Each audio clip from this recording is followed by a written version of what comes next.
مجھے امید ہے کہ اب انشاءاللہ میں صاحب اولاد بھی ہو جاؤں گا، مگر اس مصیبت کا کیا کروں جو پہلے سے گلے پڑی ہوئی ہے۔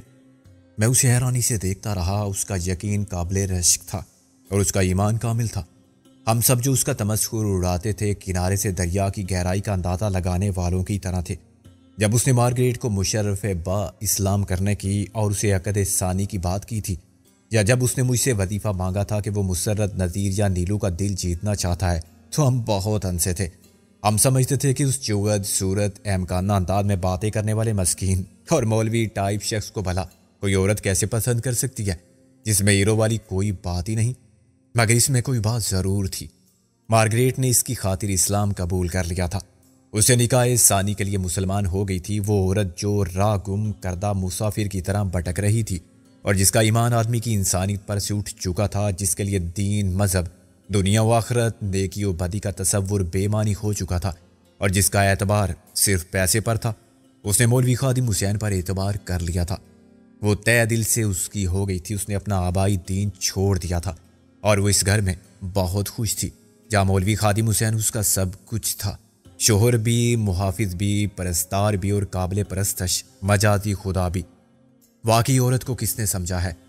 سونے کا ارادہ کرنے سے پہلے میں نے خادم حسین سے کہا، کیا سو گئے؟ نہیں جی، میں تو آپ کے جواب اور مشورے کا انتظار کر رہا تھا۔ میں نے حیرانی سے کہا، کیسا جواب، کیسا مشورہ؟ میں نے پوچھا تھا جی کہ اس مصیبت کا کیا کروں جو پہلے سے گلے پڑی ہوئی ہے۔ آپ غور فرما رہے تھے؟ میں نے کہا، ہاں۔ اس کا جواب ہم مزید غور فرما کے دیں گے اور سب سے مشورہ کرنے کے بعد تمہیں صبح ایک کام کرنا ہے۔ صبح تو بہت سے کام کرنے ہیں، آپ حکم کریں جی۔ حکم نہیں خادم حسین، درخواست ہے۔ میں نے کہا، تم میرے کپڑوں کی حالت دیکھ رہے ہو نا، پتلون کے گھٹنے تک پھٹ گئے ہیں، اس لیے میں یہاں تک پہنچنا بھی مشکل ہو گیا تھا۔ عدالت عالیہ میں کیسے پہنچ سکتا ہوں میں؟ وہ ایک دم اٹھ بیٹھا۔ مجھے تو خیال ہی نہیں آیا جی، آپ نے وہی پتلون پہن رکھی ہے؟ سوتے وقت تو بدل ڈالیں یہ کافرانہ لباس، میرا پاجامہ پہن لیں۔ میں نے ہنس کے کہا، اور تم کیا کرو گے؟ ایسے ہی سو جاؤ گے صرف بنیان پہن کے؟ نہیں جی، وہ جیب کر بولا، دوسرا پاجامہ یا شلوار لا دیتا ہوں میں۔ اچھا لا دو۔ میں نے کہا، صبح تمہیں وقار کے گھر سے مجھے کپڑے اور جوتے لا کر دینے ہوں گے، ٹیکسی رکشا میں جانا ہوگا۔ آپ فکر ہی نہ کریں جی۔ صبح 9 بجے ہم سب کو ہائی کورٹ پہنچنا تھا اور میرے نقطۂ نظر سے یہ انتہائی اہم اور فیصلہ کن مارکا تھا۔ دلاور کو ایک مجرم کی حیثیت سے عدالت میں پیش کرنا پولیس کی ذمہ داری تھی، مگر چودھری دلاور نے، اس کی دولت کی طاقت نے اور اس کے وارثوں نے پولیس کو اپنے ساتھ ملا لیا تھا اور لا قانونیت کی انتہا کر دی تھی۔ یہ ہم سب کے اور ان کے درمیان حق و باطل کی جنگ بن گئی تھی اور یہ اصولی جنگ اب کسی اصول کے مطابق نہیں لڑی جا رہی تھی۔ S S P Javed Siddiqui جیسے شخص نے بھی مجبور ہو کے مان لیا تھا کہ جنگ میں سب کچھ جائز ہے۔ مجھے 8 بجے رابعہ نے نیند سے بیدار کیا۔ میں یہ دیکھ کے حیران رہ گیا کہ وہ نہا دھو کے کپڑے بدل چکی ہے۔ وقت دیکھو۔ مجھے کیا دیکھ رہے ہو؟ وقت سے کہو رک جائے۔ اس وقت تم جتنی حسین نظر آ رہی ہو، بس اسی لمحے پر وقت کو ٹھہر جانا چاہیے، میں تمہیں دیکھتا رہوں۔ وہ شرما کے مسکرائی۔ وقت رک گیا تو چودھری دلاور کو عدالت میں کون پیش کرے گا؟ کتنا سوچ کے ایک انتہائی جذباتی رومانٹک ڈائلاگ بولا تھا میں نے۔ کوئی اور ہوتی تو آنکھوں میں خواب سمیٹ کر میرا ہاتھ تھام لیتی اور کہتی کہ سکندر، اسی لمحے کے ساتھ مجھے اپنی باہوں میں قید کر لو۔ میں نے اس کا ہاتھ پکڑ کے اداکاری کی۔ مگر تم تو ہو صرف وکیل، مسٹر مجنوں۔ اس نے اپنا ہاتھ چھڑایا۔ فرصت میں بولنا یہ ڈائلاگ تو میں لیلا کی طرح جواب دوں گی۔ میں نے کہا، یہ کس کے کپڑے مانگ کے پہنے ہیں؟ مریم کے ہیں۔ تم نے بھی تو مولوی خادم حسین کی ٹخنوں سے اوپر شلوار پہن رکھی ہے، تمہارے تو گھٹنوں تک آئی ہوگی۔ تم دیکھ رہی ہو رابعہ، مولوی خادم حسین نے 2 بار گھر بسا لیا۔ میں نے بار کے کہا، ایک ہم ہیں کہ ابھی تک گردش میں ہیں، چاند زمین کے گرد گھوم رہا ہے، زمین سورج کے گرد گھوم رہی ہے، خاک چاند سورج کی جوڑی ہے ہماری۔ مریم نے آواز لگائی، ناشتہ تیار ہے، جلدی سے نہا لیں، وہ بھی آتے ہی ہوں گے آپ کے کپڑے لے کر۔ وہ؟ میں نے کہا، وہ کون؟ تمہارا خادم؟ رابعہ ہنسی، نام لینے سے نکاح ٹوٹ جائے گا۔ خادم حسین کے آتے ہی میں نے شیو اور غسل سے فراغت حاصل کی۔ گھر کا غسل خانہ اتنا چھوٹا تھا کہ اس میں ایک بالٹی کے علاوہ ایک اوس قسم کے آدمی کی جگہ بھی مشکل سے نکلتی تھی۔ ابھی تک اس میں دروازے کی بجائے پردہ لٹکا ہوا تھا۔ میں شاور کا عادی تھا۔ ایک مدت کے بعد میں نے بالٹی سے مگ بھر کے نہانے کا تجربہ کیا۔ ناشتے کے لیے بھی فرش پر دسترخوان بچھایا گیا اور مریم نے گرم گرم پراٹھے اتارے۔ سب گھر ایک سے ہوتے ہیں، چھوٹے ہو یا بڑے۔ گھر آدمی کو اپناتے ہیں، خلوت کی آزادی عطا کرتے ہیں، راحت اور سکون دیتے ہیں، ایک دوسرے کو خوشی فراہم کرنے کا سلیقہ سکھاتے ہیں۔ یہ سب نہ ہو تو پھر ہزاروں گز پر محیط شانہ تعیش کے اسباب رکھنے والے محل بھی صرف مکان رہ جاتے ہیں۔ مولوی خادم حسین کے کپڑے مریم نے خود دھوئے تھے اور ان پر بڑی محنت سے استری پھیری تھی۔ میں اس کی خدمت گزاری میں آیا پرستاری کے جذبات کی تحریر کو صاف صاف پڑھ سکتا تھا۔ شاید ہر عورت بیک وقت پرستش بھی کرانا چاہتی ہے اور کرنا بھی، مگر اس کے اختیار میں کچھ نہیں ہوتا۔ مریم کو یہ اختیار کی منزل بڑے پرآزار جان لیوا تجربات کی کٹھن راہوں پر چل کے ملی تھی۔ وہ برسوں کی احساس محرومی کا ازالہ کرنا چاہتی تھی۔ یہ گھر اس کا تھا، شوہر اس کا تھا، یا جو کچھ بھی تھا اس کا تھا۔ اس خیال کی آسودگی بھی مریم کے لیے متاع بے بہا تھی۔ جب مولوی خادم حسین زلفیں سنوار کے سرما لگا کے، ٹوپی کو بڑی نزاکت سے سر پہ جما کے اور داڑھی میں عطر لگا کے میرے ساتھ جانے کے لیے روانہ ہوا تو اس کی خوشی دیدنی تھی۔ مریم اسے بڑے پیار سے دیکھ رہی تھی اور وہ ایک ناز اٹھانے والی بیوی کے اس انداز دل ربا پر فریفتہ تھا۔ وہ نئے شادی شدہ نوجوان لڑکے اور لڑکی بنے ہوئے تھے، حالانکہ دونوں کی عمر زندگی کے تجربات اور حادثات کے اعتبار سے کہیں زیادہ تھی۔ اصل میں تو جذبات ہی آدمی کو جوان رکھتے ہیں۔ اس محلے کے بہت سے لوگوں نے رابعہ کو اور مجھے تجسس اور تعجب حیرانی کے ساتھ دیکھا۔ گلی میں بچے کھیل رہے تھے، کھڑکیوں بالکونیوں پر عورتیں کپڑے سکھانے یا بال بناتے ہوئے سامنے والی سے یا پڑوسن سے اظہار خیال کر رہی تھی۔ دکانوں کے تھڑے پر حجام کی حلوائی کی دکان پر فارغ بوڑھے اخبار پڑھتے بدلے ہوئے وقت کا اپنے زمانے سے موازنہ کر کے آہیں بھرنے میں مصروف تھے۔ ایک خمیدہ کمر بوڑھے نے واضح الفاظ میں کہا، اوئے یار، اے صوفی اس سے کڑی دا گھر والا ہے نا؟ دودھ کو کفگیر سے کڑائی میں متحرک رکھنے والے حلوائی نے کہا، آہو جی، او چوڑا نہیں سی گا کرامت مسیح، او دی کڑی مارگریٹ دس گئی سی گھروں، آندے نے ویاہ کر لیا ہے، بلے بلے۔ مجھے افسوس بھی ہوا، غصہ بھی آیا۔ یہ پرانے عمر رسیدہ لوگ جن کے پاس عقل بھی تھی اور زندگی کا تجربہ بھی۔ مولوی خادم حسین کو سنانے کے لیے انہوں نے عمدن بلند آواز میں بات کی تھی اور مارگریٹ کو بنگی کی لڑکی بتانے کے ساتھ ہی یہ بھی کہہ دیا تھا کہ وہ گھر سے بھاگ گئی تھی، اب شادی کر لیا ہے۔ واہ جی واہ! ان کے الفاظ میں طنز کے نشتر تھے اور تذلیل کا پورا ہزار انداز بھی۔ میں نے مولوی خادم حسین کی طرف دیکھا، اس کے چہرے پر سکون تھا، یوں جیسے اس نے کچھ سنا ہی نہ تھا۔ ٹیکسی میں رابعہ پیچھے میرے ساتھ بیٹھی۔ مولوی خادم حسین نے ڈرائیور سے کہا، ہائی کورٹ۔ تو جیسے ان جادوئی الفاظ نے ایک دم میرے خیالات کی سمت بدل دی۔ میں چودھری دلاور کے بارے میں اور S S P Javed Siddiqui کے بارے میں سوچنے لگا، کیا آج ہم کامیاب ہوں گے یا شکاری پھر ہماری راہ میں رکاوٹوں کا نیا جال پھیلا دیں گے؟ مرزا نے کہا تھا، ہم تو سمجھے تھے کہ غالب کے اڑیں گے پرزے، دیکھنے ہم بھی گئے تھے، یہ تماشا نہ ہوا، تو کیا آج یہ تماشا ہوگا؟ جیسے جیسے ٹیکسی ہائی کورٹ کی طرف بڑھ رہی تھی، میری اور رابعہ کی بے چینی بھی بڑھ رہی تھی۔ ہم باہر اترے اور پھر پیدل اندر گئے۔ میری نظریں ہر طرف تھی اور میں یہ سوچ رہا تھا کہ کیا دلاور کی بیوی یا اس کا بیٹا فیصل بھی یہاں نظر آ سکتے ہیں؟ کیا گزشتہ شب کے واقعات کی روشنی میں انہوں نے اندازہ کر لیا ہوگا کہ ہمارا اگلا قدم کیا ہوگا؟ رات بھر میں انہوں نے کیا پیش بندی کی ہوگی؟ رابعہ نے چپکے سے کہا، ڈرو نہیں، ہم ہائی کورٹ کے اندر ہیں، یہاں کوئی کچھ نہیں کر سکتا۔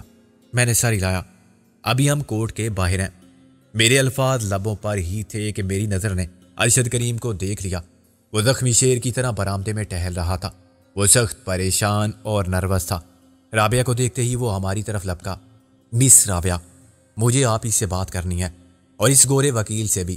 رابعہ نے بتانے سے کہا، سوری، ٹائم نہیں ہے میرے پاس۔ وہ پھر سامنے آ گیا، آپ کو سننی پڑے گی میری بات، اور جاؤ میرے سامنے سے، مجھے اندر جانا ہے۔ رابعہ نے برہمی سے کہا، ایک کیس ہے میرا ٹھیک 9 بجے۔ کون سا کیس ہے مجھے بتائیں۔ میں تمہیں بتاؤں؟ تم کون ہوتے ہو مجھ سے پوچھنے والے؟ میں رپورٹ کر سکتی ہوں تمہاری جج کو۔ یہ توہین عدالت ہے کہ تم کسی وکیل کو عدالت عالیہ میں پیش ہونے سے روکو۔ میں نے دوسری طرف سے منظر اور وقار یوسف کو عدالت کے برآمدے سے گزر کے اندر جاتے دیکھا۔ رابعہ میرے ساتھ تھی، اس لیے یہ فرض کرنا غلط نہ تھا کہ اس کیس میں جاوید صدیقی کی طرف سے وکالت نامہ منظر داخل کرے گا اور وہی بیان کی درخواست بھی پیش کرے گا۔ میں انجان بننے کے باوجود اپنی تشویش کا اظہار یوں کرتا رہا کہ رابعہ کو ایس ایس پی کی جارحانہ پیش قدمی سے بچاتا رہا اور بیچ بچاؤ کرنے والے کا کردار ادا کرتے ہوئے فرانچ میں مولوی خادم حسین سے کہتا رہا کہ وہ میری طرف سے بولے۔ اس خر دماغ پولیس افسر کا مزاج درست کرنا ہی پڑے گا۔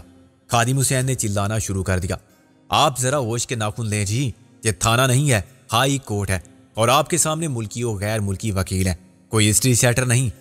تم اپنی بکواس بند کرتے ہو یا نہیں؟ ارشد کریم نے داڑ کر کہا۔ میں فوراً اس کے سامنے آ گیا اور غصے میں زور زور سے بولنے لگا۔ موقع پاتے ہی رابعہ نکل گئی۔ مولوی خادم حسین نے میرے پیچھے سے ترجمانی جاری رکھی۔ موسیو آندرے بہت سخت ناراض ہیں اور اب تمہاری خیر نہیں، یہ ابھی فون کریں گے اسلام آباد اور تمہاری چھٹی کرا دیں گے ایس پی صاحب، یہ براہ راست سوم سیکرٹری سے بات کرتے ہیں، ابھی وزارت خارجہ میں پہنچ جائے گا برٹش کونسلیٹ۔ تم سے بھی نمٹ لوں گا میں مولوی۔ مجھ سے تم کیا نمٹو گے؟ میں ان کے ساتھ ہوں اور انہی کے ساتھ لندن چلا جاؤں گا۔ دیکھو مجھے یہ صرف پوچھنا تھا کہ کل رات یہ کوٹ لکھپت جیل کے باہر کیا کر رہا تھا؟ اس کے ساتھ رابعہ کاری تھی۔ ضرور تم نے کوئی ڈراؤنا خواب دیکھا ہوگا، میں نے کہا۔ اسے کہو کہ کل رات ہم فرانس کے تجارتی وفد کے اعزاز میں لاہور کے چیمبر آف کامرس کے ڈنر میں شریک تھے، اور وہاں فرانسیسی اور برطانوی کونسلیٹ، سفارت خانوں کے ٹریڈ کمشنر، پریس ستاشی اور صوبائی کابینہ کے ارکان سب موجود تھے۔ رابعہ ہمارے ساتھ تھی۔ مولوی خادم حسین نے مجھ سے کہا، لیکن کل شام کو تو میں نے کہا تم ترجمہ کرو، اسے کیا پتہ جھوٹ سچ کا، ایسے بہت سے ڈنر ہوتے ہیں ہر روز، یہ کس سے تصدیق کرے گا اور کیا پوچھے گا؟ خادم حسین نے میری بات فر دہرا دی۔ اس نے اتنی تیزی سے ان نالا عہدوں کے نام لیے جن کا پولیس سے دور کا بھی تعلق نہیں ہوتا۔ ارشد کریم کی صورت پر جلاہٹ مایوسی پھیل گئی۔ بہت حرامی چیز ہے یہ گورا وکیل بھی، اس نے پکا انتظام کیا ہوگا، لیکن بتا دینا اسے کہ میں بھی اس کا باپ ہوں۔ اگر کسی نے سن لیا کہ تم کسی حرامی کے باپ ہو، مولوی خادم حسین بولا، تو سوچ لو بدنامی کس کی ہوگی بعد میں۔ بچے کتنے ہیں تمہارے؟ ارشد کریم نے جاتے جاتے اسے پلٹ کے چند شاندار گالیوں سے نوازا اور یہ اعلان بھی کیا کہ وہ ہمارے ساتھ کیا کرے گا، یہ سب قابل اشاعت نہیں۔ میں آرام سے باوقار انداز میں آگے بڑھا۔ مولوی خادم حسین سینہ آگے نکال کے اس مرغ کے مالک کی طرح چلنے لگا جس نے بازی جیت لی ہو۔ ابھی تک ایس پی صاحب غائب ہیں۔ میں نے ادھر ادھر نگاہ دوڑائی تو مجھے مختلف راستوں پر سادہ کپڑوں والے نظر آئے جو اپنے حلیے سے بھی پولیس والے نہیں لگتے تھے، اور بھوکے شکاری کتوں کی طرح شکار کو دبوچ لینے کے لیے بے چینی سے ہر طرف منڈلا رہے تھے۔ آخر جاوید صدیقی کس طرف سے آئے گا اور وہ چودھری دلاور کو کیسے اندر لائے گا؟ مجھے تشویش لاحق ہونے لگی تھی۔ ایک اور سے منظر برآمد ہوا اور سیدھا میری طرف آیا۔ کیا بات ہے؟ تو یہاں کس کا انتظار کر رہا ہے آخر؟ میں نے کہا، یار یہ دیکھو پولیس والوں نے کیسا جال پھیلا رکھا ہے ہر طرف۔ مولوی خادم حسین نے کہا، وہ نیا ایس پی بھی ابھی بہت گرمی دکھا رہا تھا جی، سخت نازیبا کلمات کہے جی اس نے۔ منظر نے اس کے کندھے پر ہاتھ مارا۔ ابے تو تمہارے منہ میں زبان کی جگہ کیا وہ ہے؟ پھر تم برا مانو گے۔ بات ہی ایسی بےہودہ کرتے ہیں آپ، اور یہ آتھا پائی کیا پان تھا تمہارے منہ میں؟ تم نہیں بول سکتے تھے؟ اس نے گالیاں دی تھی تو جواب میں تم کیا تسلیمات بجا لاتے رہے؟ اس کی تو ایسی تیسی کر دیتے، سارے شجر نسب میں آبا و اجداد کی جگہ ناپاک جانوروں کو شامل کر دیتے، خواتین کے رشتے ادھر سے ادھر کر دیتے۔ لا حول ولا قوت الا باللہ جی، میں اپنی زبان گندی کرتا اور وہ تو تھانے بلا کے میرا وہی اشر کرتا جو کسائی عید والے دن بکرے کا کرتا ہے، کھال الگ سیری پائے الگ۔ ہبے مولوی کیوں ڈرتا ہے تو اتنا؟ سالے ہم میں تو پھر تجھے کیا غم میں بوتنی کے؟ کوئی تیری طرف آنکھ اٹھا کے تو دیکھے۔ تھانے بلانا تو دور کی بات ہے، تم لوگ چلو اندر جا کے بیٹھو۔ ابھی اندر کیا ہے؟ میں نے کہا، اگلا کیس ہے ہمارا، میں نے درخواست لگا دی ہے۔ دوسری درخواست رابعہ کی ہے، منظر نے کہا۔ 7 وکلاء اور بھی موجود ہیں جو ڈاکٹر شیلی مرڈر کیس میں مدعی ہیں، لیکن خود جاوید صدیقی کہاں ہے؟ وہ کیسے اندر آئے گا؟ یہ تو اسے باہری سے گرفتار کر لیں گے۔ منظر نے ایک کہکا مارا، ان کی تو جک مارنے دے سالوں کو، وہ پہنچ چکا ہے اندر، یہ مت پوچھ کیسے۔ میں نے کہا، اس راستے سے جو ججوں کے لیے مخصوص ہے۔ منظر نے اقرار میں سر ہٹایا۔ ایک جج کی گاڑی میں، اور چودھری صاحب کی سواری کیسے آئے گی؟ اندر چل کے تماشا دیکھو، ہم نے کچی گولیاں نہیں کھیلی ہیں بیٹا، رات بھر ہم اپنی کارروائی میں مصروف رہے۔ یہ الگ بات ہے کہ ہم قانون سے ہٹ کے کام نہیں کرتے، لیکن چور دروازے اور خفیہ راستے جتنے ہم جانتے ہیں۔ اس نے مجھے آنکھ ماری، ان کا اب کوئی وار نہیں چل سکتا، کھیل ختم ہو گیا۔ اتنی واضح یقین دہانی کے باوجود میرا دل مطمئن نہیں تھا، اندر ایک خلش سی تھی کہ پھر کچھ ہو جائے گا۔ پہلے بھی ہم بہت پورے اعتماد تھے اور ہمیں یقین تھا کہ ہم نے بڑا پکا کام کیا ہے، لیکن دلاور اینڈ کمپنی نے ثابت کر دیا کہ وہ ہم سے بڑے شکاری ہیں۔ عدالت میں مکمل خاموشی تھی اور جج کسی کیس میں فائل پر احکامات صادر کر رہا تھا۔ رابعہ اور چند سینئر وکلاء جن کو میں پہلے بھی دیکھ چکا تھا اگلی صف کی پہلی بینچ پر موجود تھے۔ ان کے پیچھے والی بینچ پر 2 اخبار والے تھے اور محسن تھا۔ میں اس کے ساتھ بیٹھ گیا۔ دوسری طرف میں نے چودھری دلاور کی بیوی کو، اس کے بیٹے فیصل کو دیکھا، جو اپنے وکیلوں کے پورے پینل کے ساتھ ہونے کے باوجود سخت مضطرب اور پریشان نظر آتے تھے۔ وہ بار بار آپس میں باتیں کرنے لگتے تھے۔ ان کے ساتھ کچھ اجنبی چہرے بھی تھے جن کو میں پہلی بار دیکھ رہا تھا۔ بلاخر مسٹر چودھری دلاور حسین مدعی بنام سرکار کی آواز لگی اور اس کے وکیل نے حب سے بھیجا کے کیس میں اپنا مختصر بیان دیا۔ جناب والا، میری موکلہ مسز چودھری دلاور حسین نے اپنی درخواست میں اس اندیشے کا اظہار کیا تھا کہ پولیس نے اس کے شوہر کو گرفتار کر لیا ہے، مگر اسے غیر قانونی طور پر کسی نامعلوم جگہ حراست میں رکھا ہے۔ اسے کسی مجسٹریٹ کے سامنے نہیں پیش کیا گیا اور اس پر جسمانی تشدد کیا جا رہا ہے۔ چونکہ دلاور حسین پہلے سے امراض قلب میں مبتلا ہے، اس لیے میری موکلہ کو ڈر ہے کہ وہ پولیس کی غیر قانونی حراست میں ہلاک بھی ہو سکتا ہے۔ یہ انتہائی ضروری ہے کہ فاضل عدالت کے روبرو پولیس اپنی پوزیشن کی وضاحت کرے اور دلاور حسین کی ذہنی و جسمانی صحت کے بارے میں مجاز افسر کی رپورٹ پیش کرے۔ عدالت عالیہ اس کیس میں پہلے ہی S S P Javed Siddiqui کو بیان خلفی داخل کرنے کے لیے طلب کر چکی ہے، لیکن معاملہ مصدقہ اطلاعات کے مطابق پولیس افسر عمدن ٹال مٹول سے کام لے رہا ہے اور بیان حلفی نہ داخل کرنے کی نیت سے روپوشی اختیار کیے ہوئے ہے۔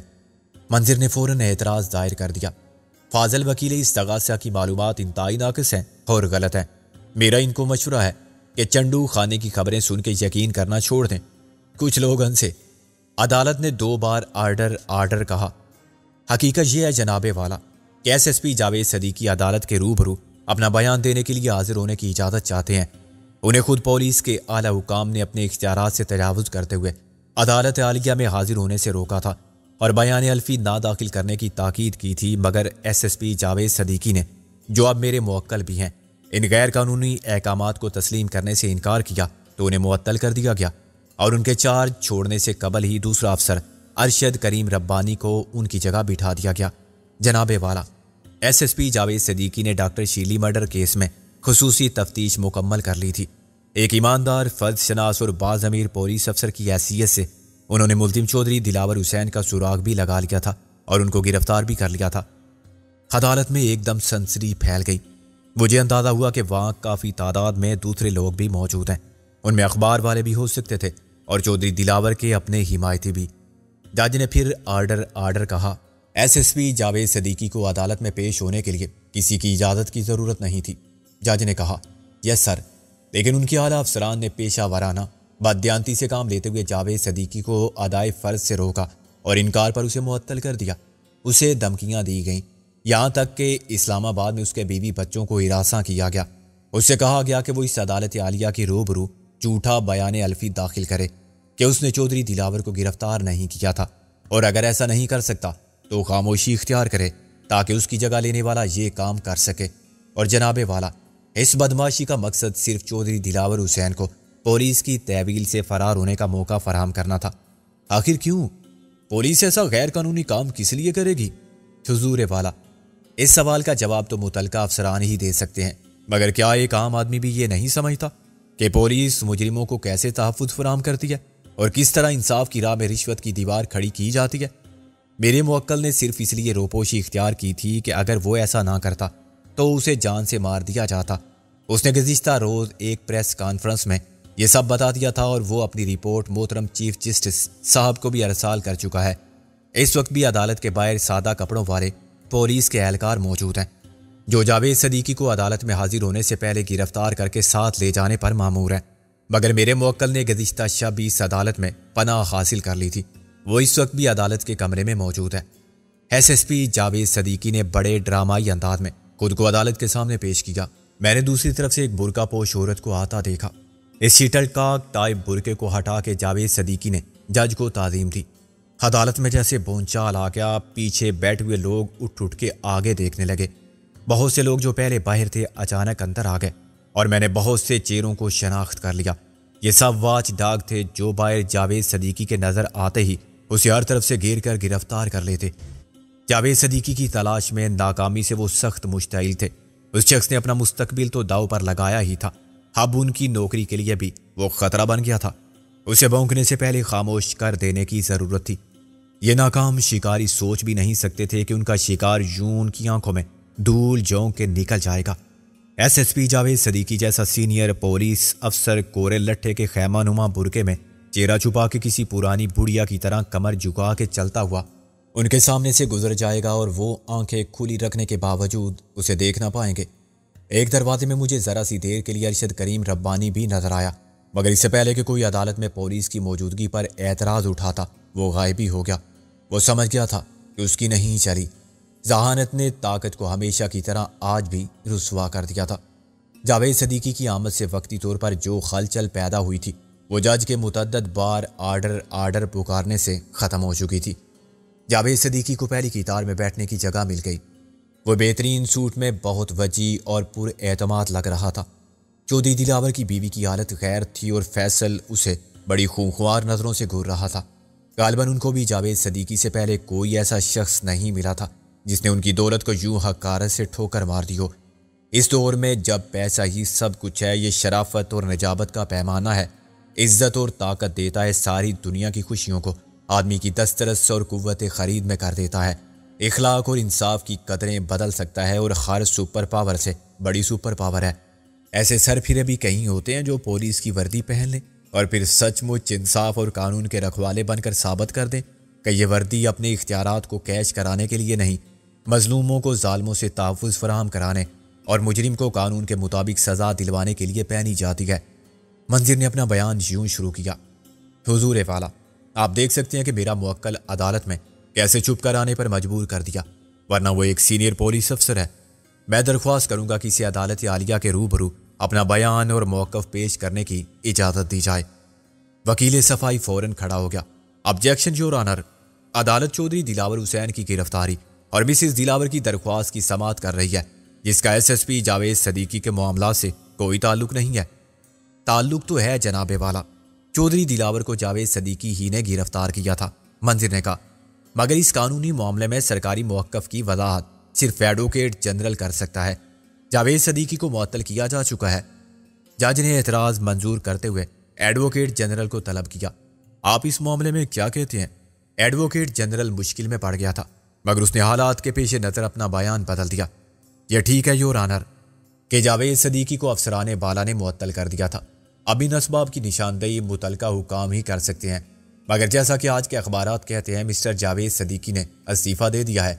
اس کی ایک نقل میں عدالت کے ریکارڈ پر رکھنا چاہتا ہوں۔ ابھی عدالت صرف یہ جاننا چاہتی ہے کہ چودھری دلاور کو گرفتار کیا گیا ہے یا نہیں۔ جج نے اسے ٹوک دیا: اگر گرفتار کیا گیا ہے تو اسے کہاں رکھا گیا ہے اور اسے اب تک ریمانڈ کے لیے علاقہ مجسٹریٹ کے سامنے کیوں پیش نہیں کیا گیا؟ ایڈوکیٹ جنرل نے کہا: مجھے کچھ مہلت دی جائے تاکہ میں پولیس کے محکمے سے بدلی ہوئی صورتحال میں حقائق دریافت کر سکوں۔ عدالت مزید مہلت نہیں دے سکتی۔ کیا ایڈوکیٹ جنرل اس سیدھے سادے سوال کا جواب ہاں یا نہ میں نہیں دے سکتی کہ چودھری دلاور کو پولیس نے گرفتار کیا ہے یا نہیں؟ اس سوال کا کسی ماتحت افسر کی معطلی سے یا اس کے استعفے سے کوئی تعلق نہیں، جج نے کہا۔ اس کا جواب میرے موکل جاوید صدیقی کے پاس ہے یور آنر۔ اگر وہ عدالت عالیہ کے روبرو اپنا بیان الفی پیش کر دے تو ایڈوکیٹ جنرل صاحب کو اعتراض نہیں ہونا چاہیے، منظر نے کہا۔ جناب والا، جیسے طلاق کے مقدمے میں شوہر کے موقف کو بیوی کے موقف سے الگ نہیں کیا جا سکتا، ایسے ہی جاوید صدیقی کی معطلی کے معاملے کو چودھری دلاور کی گرفتاری کے معاملے سے الگ نہیں سمجھا جا سکتا۔ میرے موکل نے اس کیس میں کی جانے والی ناانصافی کے خلاف احتجاجاً استعفیٰ دیا ہے اور ان اسباب کی وضاحت اپنے استعفے میں بھی کر دی ہے۔ میں پھر درخواست کروں گا کہ جاوید صدیقی کو اپنا بیان الفی داخل کرنے کی اجازت دی جائے۔